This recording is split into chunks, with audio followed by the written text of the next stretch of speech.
Aloha, all. This is Samana. This is my 50th podcast, calling this COVID Connections, Dating, and Relating. So, it seems, looking at my statistics, that most, um, the most interest of the podcasts I do usually have to do with relationships and dating and various things, and that is my topic. I love that. So, today we are going to talk about some things. So, here, let's start this. During these times, common challenges is we are social people. We learn through mirroring and reflection of others in our lives. And when we are healthy and balanced, we tend to have a range of different connections of different people. That when we have a feeling to do something different, let's do this. So they stimulate different parts of ourselves. Like you have that person that, okay, I woke up with energy. Let's go on a hike. Let's go for a walk down by the lake. Anything physical. Or the person that you sit and you go have brunch with every week. Or let's meet at the coffee shop and have these long, inspiring chats, contemplating the mysteries of life. We have our family, where we hold specific roles, where we're either the authority or this is our duty or caretaking, um, helping mom with laundry, taking out trash, going for a walk with our father, whatever that is, responsibilities. And hopefully you have one of your mirrors, one of your connections is with intimacy, either verbal intimacy where you could talk about anything safe and or of course sensually and sexually, which is my favorites. Anyways, we need to satisfy our creativity, our fun, our purpose, and our nurturing side. So we're so multifaceted as humans, and we need to get these needs met. Yet we are in this COVID consciousness. And what does that really mean? Now that's a term that I came up with back in March, like COVID conscious, like so I was looking for roommates because I did B&Bs, and I stopped that because I share my home and I didn't feel safe having random people coming in for a night or 5 nights, and I don't know anything about their history, and you can't really ask that. So I shut that down, and this has been quite the transformation for me. And then I started looking for roommates. So during March, I had a couple of young guys. They were perfect again, did all the qualifications I needed. And then I started placing ads on Facebook and stuff. And in my ad, I made the comment about, are you COVID conscious? And then as soon as the texting initiated, I went right for it. First off, I do say, hopefully you are open-minded and politically on the same page. And then we got into that further about what that meant to me, because this is going to matter who's my roommate in November. Anyways, but let's get back to this. So what I mean by COVID conscious is, do they respect that we need to use masks even before it was mandated? Do they practice social distancing? Do they have a job with low risk exposures? Are they COVID conscious in their free time? So I read articles from so many different sources, which I've often recommended to my listeners out there. Keep it vast so that you have a couple different frames that you're looking at. So if it's political or whatever it is, I'm always looking up the latest research. What are the scientists saying now about this virus, and how we can handle these challenges? And our lifestyle's changing all the time. So the most valuable points that I've heard recently was the term, they called it a COVID bubble. So this is a safe container of connections outside of your household. So your household is a whole nother story that I'll bring up again later. But this means, and this is interesting because even before I read this organically happened for me, that you basically pick 3 to 4 people that you have similar values as you, or things that stimulate things that are important to you.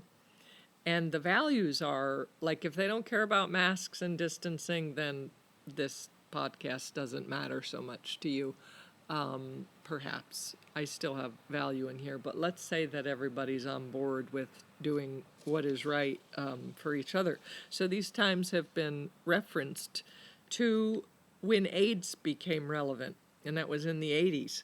So having sex without condoms could kill you in those days. Like suddenly people were like, wait,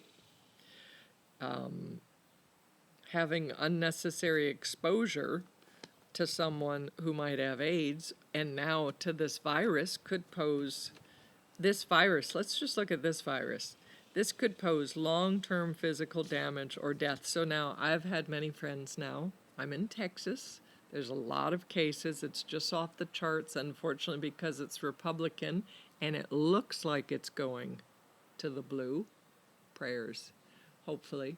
People are like standing up for themselves regardless of what the governor wants or whatever. Anyways, but the people that are getting it, so there's not as many deaths. I mean, that depends how you want to look at it. There were 174 deaths yesterday in the state of Texas in one day. That's very sad. Very, very sad to me. Anyways, so, but the people that are getting this, even if they have a 3-day flu and fever, they're finding that the shortness of breath and the chest pain, that it could last anywhere from a couple of weeks if they're very young and healthy to even if they were younger and healthy, meaning younger is 40s, 50s, I'm talking, and they're like it's months later and they get winded and they get worn out quickly and they just need to nap more. So we don't know how long this is. I read an article a long time ago when the COVID first started, and this was a little scary to me because it basically said that the government wouldn't allow anyone to sign up in the military that has been exposed to COVID, that has had COVID. And I'm like, wait a minute. Why would it matter? You would think that they wanted someone that already had COVID because maybe they have antibodies, not that they're seeing that even stays in your system past 2 to 4 months. So that's not even happening. So what do they know that they're not sharing with us? Why wouldn't they want someone with that? Because they see long-term damage? So yes, back to why we need our masks and distancing and why we need to come up with conversations. So we need those uncomfortable questions ahead of time. If you're wanting to connect with family or friends and it's been a while, we need to even ask them, what's their COVID practices been? What are their hygiene? Do they sanitize? I have sanitizers all over my house for my roommates and my few bubble of people that come in, and we do that as soon as they enter the house. So again, this COVID consciousness. I know people that are wanting to see their family and friends that they tell them not to come visit. This happened to a friend of mine. She was planning a trip to go see her parents, and the brother calls and says, you know what, they're elderly and they're compromised. They're at high risk and you can't like get off a plane even if you're wearing your mask, and you can't like quarantine for 2 weeks before you see them, like, because no one has that amount of time. So this is really becoming like status quo for many people, and to not take it personal, not to be offended when someone doesn't want you to come there or if you don't want someone there.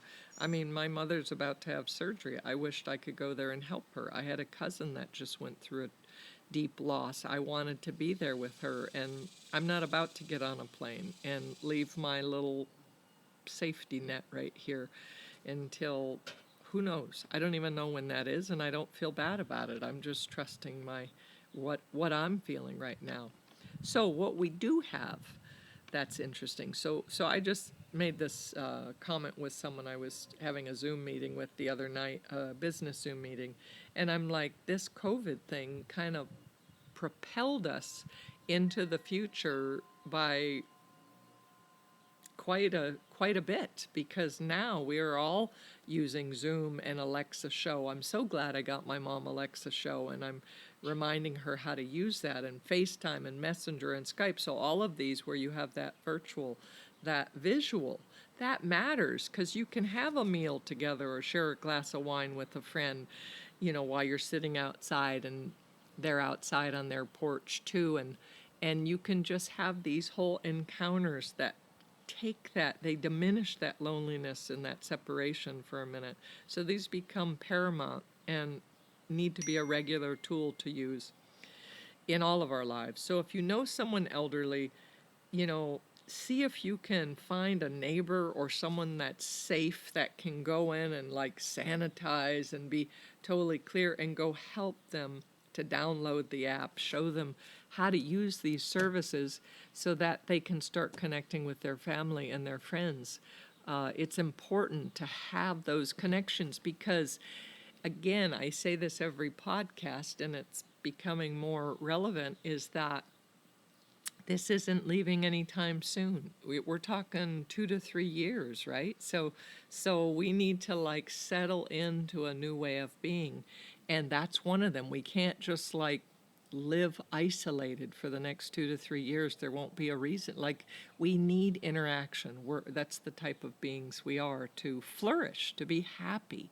We can't just have that one person in our life or our pet, or I mean, I'm grateful when we have that, but we need other interaction.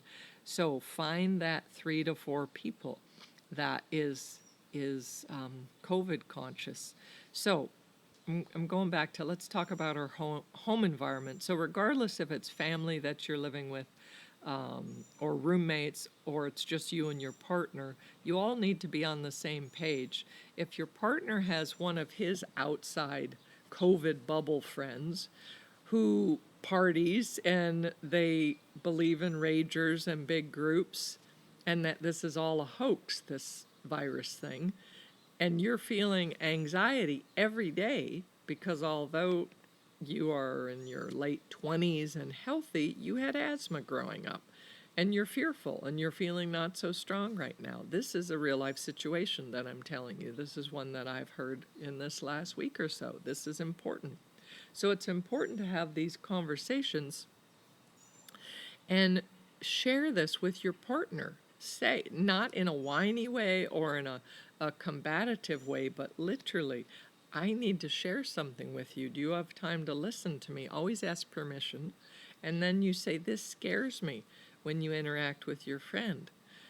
And it's not because I'm trying to keep you from your friend, but anyone you interact with, even if I don't go, it brings it into our home, into me. So this is true. These are unprecedented times. We either need to find a way to be heard and changes are made that we feel safe, or you need to have the courage to leave the situation because you're listening to what you need.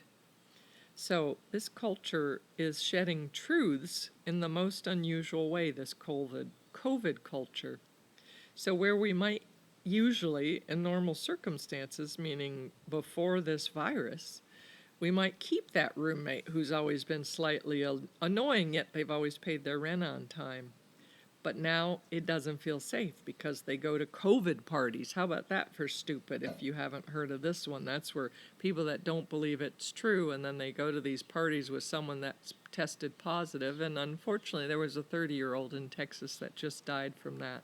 And the nurse recorded his last words saying, I'm sorry, I made a mistake and this is real. And then he died. So it's a shame. But anyways, or if they refuse to wear masks, you might have to say, I would feel safer if you found another place to live. But you need to feel that safety in your home environment and with your partner. So safety is the foundation for intimacy and trust in your relationships. So without those elements of intimacy and trust, we don't feel safe, and there's nothing that can be solid or lasting. So remember that. We're being forced to do some conversations we normally wouldn't, but it is crucial. It is life or death. How about that for upping the ante of prioritizing what really is right action? Okay, so on the lighter side, my roommate situation is a blessing. I think I've shared with you before that I have these mala beads, so it's kind of similar to a rosary. It's a Buddhist thing, and I keep it in my car, And whenever I'm going to the store or to the beach or to the lake or something, it has 108 beads.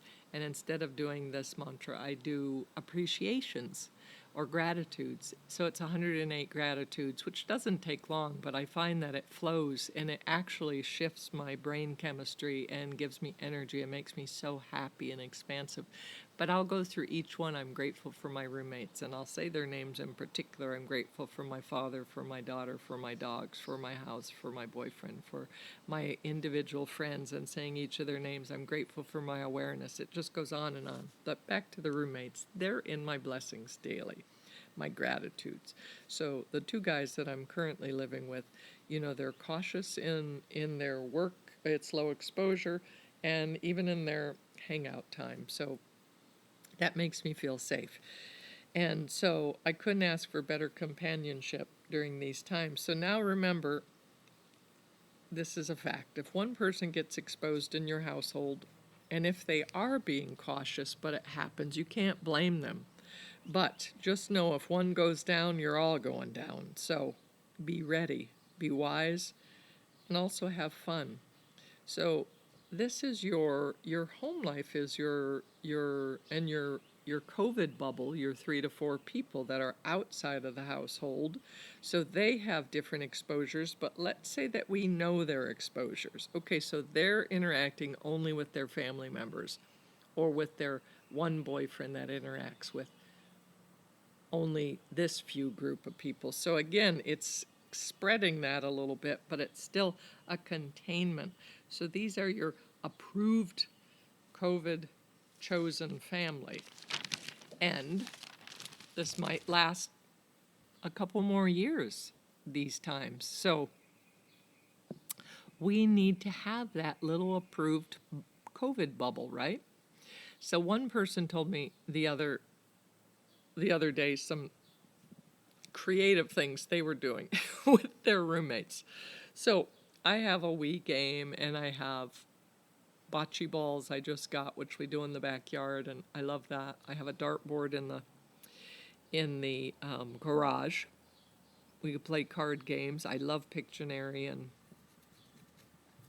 and Mexican Train and things like that. But this week, my friend was saying, with her, she has 4 roommates, so it's 4 of them total that live in the house, and they all work out of the home, so it's fairly low exposure and stuff. And they're like, we're all sitting on the back porch, and there's all these flies this time of year in Texas. So they decide to do this. How many flies can you kill in 2 minutes? And that was the game. So they made it a game. So they'd time each. I'm like, did you each have a fly swatter? She goes, no, we only have one. So they would time each other 2 minutes to see how many flies could each person kill. So hey, it's both desperate and creative, but it made me laugh, and I wanted to share that. Okay, now we're going to move on to some juicy stuff. We're going to talk about dating. So first off, and I've had this talk with clients and with friends, you don't have to wait till this is over before you date again. And in the meantime, just be lonely and sad, because again, this can be a few years that we're going forward. So online dating is more popular than ever. So first, let's talk about the profile. And I often said that I've done this on some past things on relationships, but I'm going to talk about zhuzhing up your profile, right? So you want current pictures. You want a variety of pictures. Don't just have one. I'm going to tell you, if I just see you in every picture with your sunglasses on, I don't trust you. So I want a clear, full face shot. But then this was interesting that I learned when I started doing all my dating in Austin 5 years ago. And I would talk to guys about how is it with their online dating. And I just loved it. They're like, well, some of these women I meet, they don't even have teeth. And I'm like, wow, okay. But they said they don't like looking at profiles that don't show a full body, because it's not like we all need to be this perfectly sculpted body. But, if you're like a bigger person, it's like, be proud of that. Show it. Don't hide it. And I don't do filters or any of that. This is who I am. And I'd always ask guys, am I who you believe I am? They're like, yeah, you look better than your pictures even. So that is what we want to hear. So we don't want any deception. We want to keep things clear.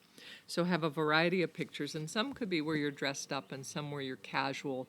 Now, some people are bold enough where they have bathing suit pictures, or the guys have their shirt off. But I'm going to tell you, when I see pictures where the guy is like, you could see he's in his bathroom and he's like showing his like sculpted abs, but his pants are kind of undone, the first couple buttons, and you see pubic hairs and stuff, that doesn't do much for me.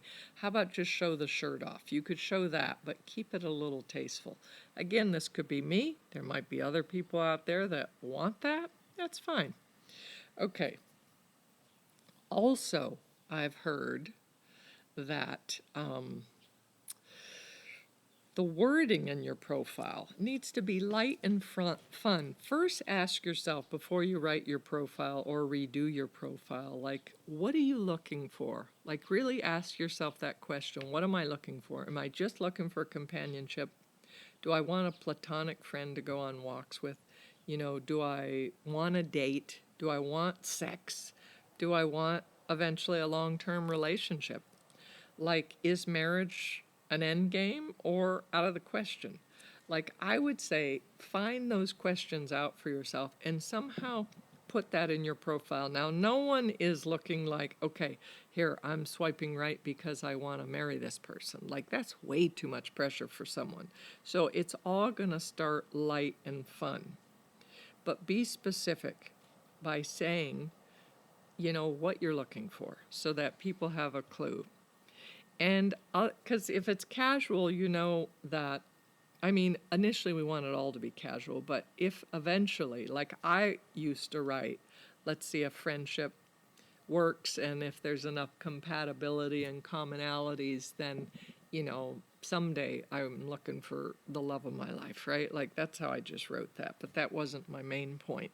And those of you that go out there that haven't dated and now you're trying to, like, if you're looking for like that checklist that everything they do is wrong or no, this isn't the person, you need to be clear about, are you looking for physical companionship, for emotional companionship, or eventually long-term relationship? So when you say, oh, they didn't have this, or it was perfect other than this, I keep going back to asking, well, what is it you're looking for? Are you looking for a committed relationship or are you looking for fun? So if you're looking for fun and they're a person you like, then it doesn't matter that they're not perfect. If you're looking for a long-term relationship and that's a big red flag, then don't waste your time. Anyways, and I had someone asking me this week, we went paddleboarding, one of my girlfriends, and she was saying, well, when do you bring up like serious stuff about like sex and stuff? I said, for me, if I'm going out on a third date with them, I'm serious. It means like I like them enough. There's very few guys that I went out on 3 dates with. So I went out on the second just to be certain that I was correct with my first instinct that it wasn't quite for me. But then if it was still nice and I went out on a third date, I'm going for it because I'm not afraid to say anything. I mean, I'm called Unconventional Insights for a reason because everything goes. I talk about everything. And if someone can't handle that candor and also is honest like that and can meet me, then it wouldn't be of interest to me. But again, who are you? Do you, right? Okay. So, and I'm going to say something to guys. I've read so many profiles that say, I like to do anything outdoors. Now, that's a waste of time. No shit. Like, everybody likes to do things outdoors unless you're a computer nerd.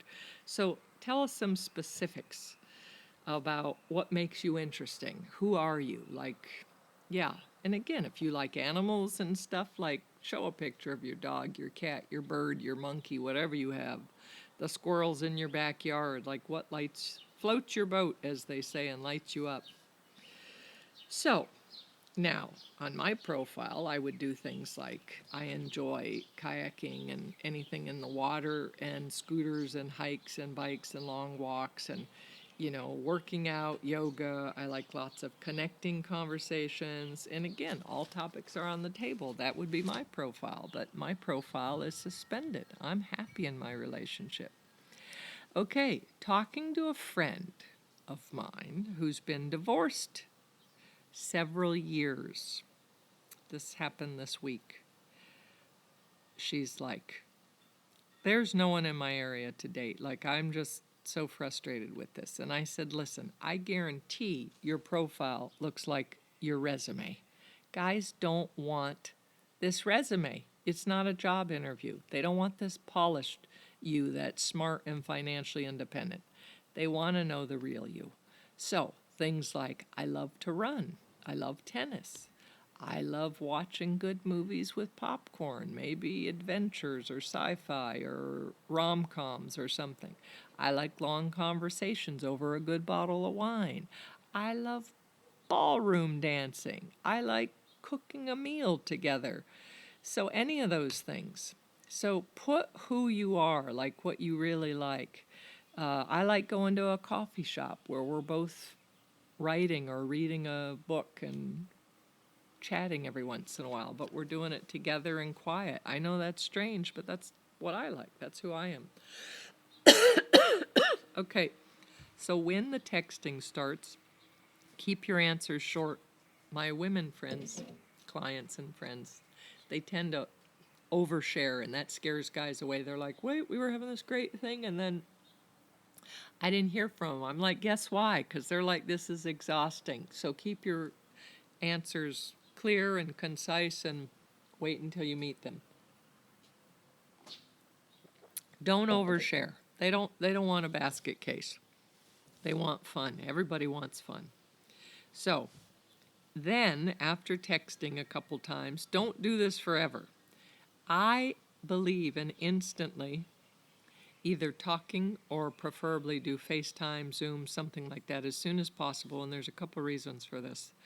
First off, you want to eliminate that there's no catfishing possibilities. And for those of you that don't know what that means, it means someone hacks someone, they pretend they're someone else. And you don't want that. And also, when you could see someone, even though we're not in person, you find out pretty quickly if there's commonalities in chemistry. So visual matters to us. So the plus of COVID, I'm hearing, is it's like the old days.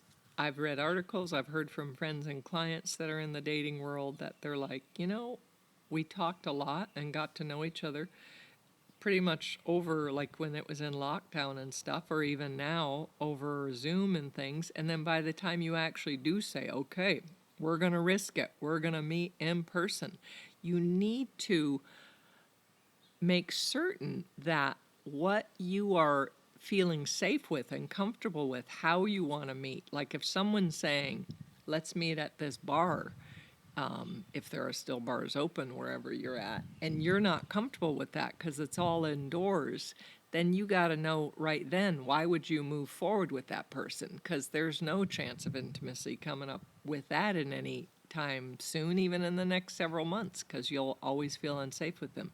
So if your comfort level is, let's go for a walk, and are you comfortable with keeping even like a 3-foot distance or something?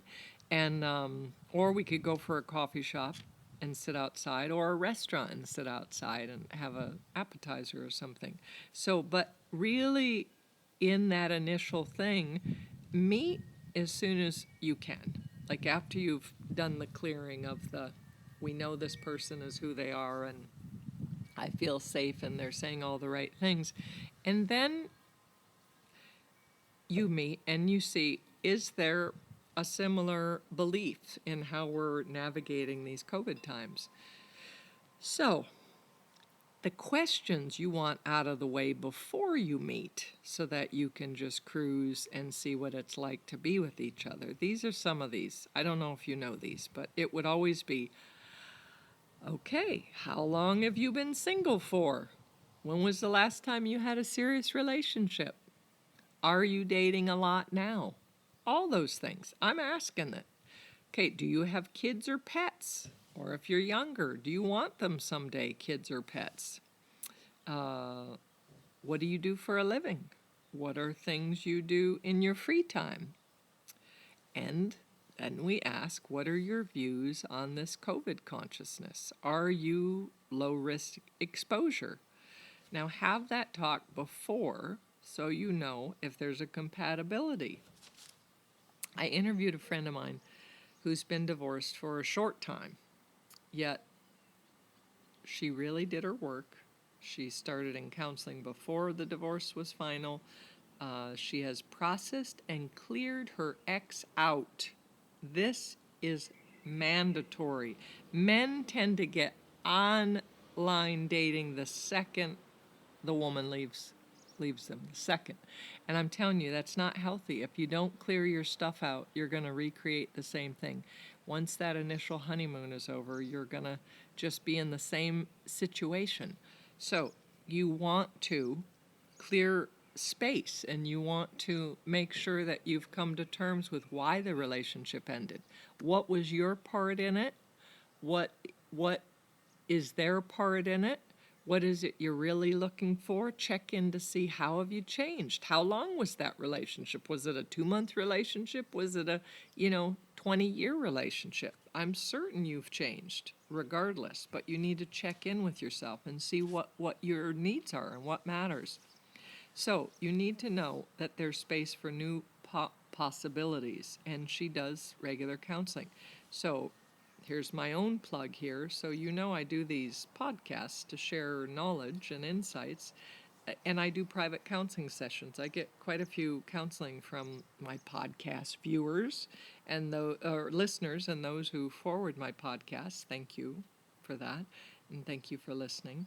Anyways, so I specialize in self-care routines, like really getting your life in a consistent track, and detoxes and cleanses, and at the end I'm going to talk about one coming up soon, and relationship counseling. So it's all the same tools needed to have a happy life. So I was charging $100 an hour. I'm down to $75 an hour just during these times. Or I do 4 sessions for $250, and that's when you're doing once a week. Or some people do twice a week, but once a week is usually sufficient. You could contact me through my phone, 808-283-7587, or samana@spaluna.com, SAMANA @SPALUNA.com. So here are questions from someone, a good friend of mine that's dating during COVID times. I asked her. I said, okay, what's your favorite thing about dating? And she said, because she's newly divorced but has done her work, she said, I like to become the ideal date for the person that I matched with, which means, so I've been 100% mom and in a marriage for many years, many years, and monogamous. And it's not that I'm not being authentic, but I like trying on different lifestyles. I like putting on new personas and trying on new hats. And basically, she said she likes dating a variety of men, so that the experiences, she could see what she likes and doesn't like. So remember that we all know what doesn't work because of failed relationships, but we actually want to see what might work and something new, something totally different. You might like a woo-woo person and you're science-based. I mean, who knows? Maybe that polarity is enough interest for you, but yet your values are the same, so it could work. So then I asked her, what are the biggest challenges dating in COVID? And of course, this isn't a surprise. She said the no touching and kissing. And she said that so many times after a date, her date will say, why didn't I kiss you? Or I really wanted to kiss you. They'll text her that. And it's like, well, the truth is because it's not allowed, and everybody is learning this. Now, if someone leans over to kiss you and you're trying to keep your 3 to 6 feet distance, then you need, I'm sorry about that, then you need to say this isn't going to work for me, and that's not acceptable. So that is something. Now, when it does get more of a, again, sex texting is fun. You could have a lot of fun with that. And again, wanting is so much better than having. That famous quote, I can't remember who said that, but I love that one. I believe, who said that? What poet said that? I can't see it right now. Anyways, okay. So I said, what advice do you have for people that are dating during COVID? And she said she only has one COVID buddy every 2 weeks, which I highly respected her with that, which meant when she finally gets through that initial texting, that initial, FaceTime or Zoom or talking on the phone, and she knows she wants to meet with this person, wherever they meet, if it's like a water date or a hiking date or outdoor coffee or something date, that this becomes her own tracking system. So she actually does her own little quarantine for the next 2 weeks after she meets with someone, even if they said all the right things, right? We really don't know a stranger if they're being authentic or not, but we have to try to hope for that. So that's what I would say. That was incredible advice. So if you're gonna date, do it 2 weeks apart so that you have your own tracking system. I hope this was valuable information to you. So now I'm going to say, concluding. So I am actually, any of you that know me, we're getting into the end of summer. So the end of August, on Thursday night, 6:30 to 8:30, I'm going to do total online Zoom 4-week classes. And it is Texas time, Central Standard Time, and it's going to be August 20th, 27th, September 3rd, and 10th, where I'm doing my total client renovation. So it's a cleanse. Ahead of time, I'll give you the information on what you're going to need to buy, the foods and things you'll need to buy, because you do eat through this, but it's very specific. It's more about what we eliminate. And then there are supplements, so it's a 30-day detox pack through Pure Encapsulation that I will have shipped directly to you, and probiotics. And those you get a discount from. Those are high quality pharmaceutical grade, and you'll get 10% off of those. So I have charged $500 for this the last couple years, and I'm only charging $250 for this. So I am going to see how many people sign up. I'd love to have 8 to 10 to 12 maybe. I think that would be enough. And this is going to be all online. And let me tell you, so that $250 plus your supplements for 4 weeks of 2 hours of free counseling is basically what you're getting, or affordable counseling, because each week what we're going to do, we're going to have a format where we're going to do like a 3 to 5 minute type of meditation, something to like calm our mind, because most of you will be finishing work or something. And then we're going to do some kind of movement. I'm going to switch that up anywhere from Qigong to something with isometrics or Tai Chi or free weights or yoga or something. And then we're going to do like a check-in where we're doing a check-in emotionally. And again, it will be brief and regimented of how much time everyone has. And then we're going to check in to see how everyone's doing on their cleanse each week, because that is going to progress.